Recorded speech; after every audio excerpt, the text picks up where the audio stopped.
বিসমিল্লাহির আগে এই পোস্টারটা দেখায়, দেখা যায়?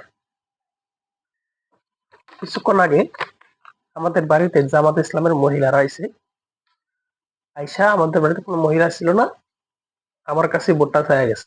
আমি জিজ্ঞেস করলাম এটা কিসের পোস্টার, আমি ভাবছিলাম ধানের শীষের। পরে বললো দাঁড়িপাল্লা।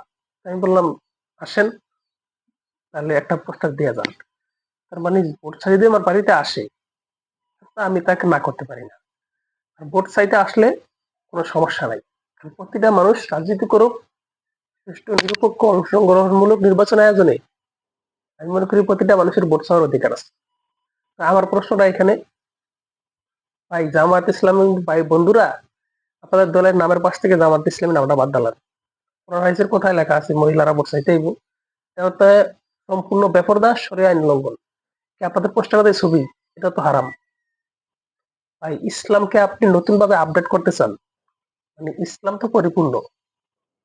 আপনি তো ইসলামকে ফুলায়া ফাফায়া বাড়ায়া মানুষের সামনে তুলে ধরে আপনার কোনো অধিকার নাই।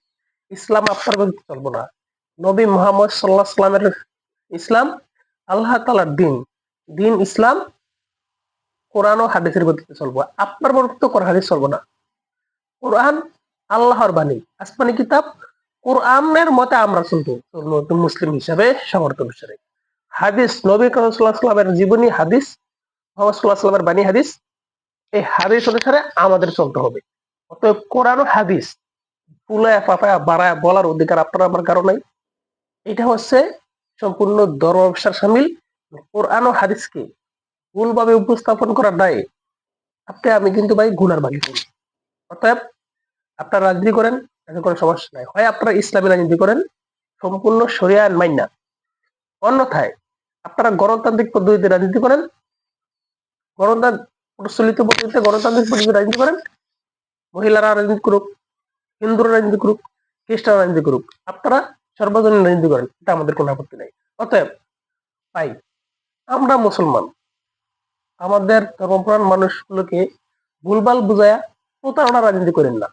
আপনি একদিকে জান্নাতের টিকিট বেচতেছেন, দাঁড়িপাল্লা ভোট দিলে জান্নাত পাবেন, আরেকদিকে আপনাদের পোস্টারের ভিতরে ছবি দিচ্ছেন, এটা হারাম।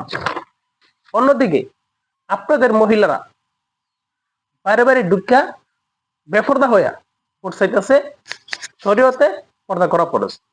সম্পূর্ণ আপনি ইসলামী দলের লোক হয়ে যদি আপনি বারবার আপনি ফরজ তরক করেন, তাহলে আপনি মুসলমান কিভাবে রইলেন? ভাই এগুলি বাদ দেন, সুষ্ঠু দ্বারা রাজনীতি করেন, সততার রাজনীতি করেন, যাতে আপনারা আমরা সকলে মিলে সুন্দর স্বনির্ভর একটি দেশ গঠন করতে পারি। আল্লাহ হাফেজ, ভালো থাকবেন।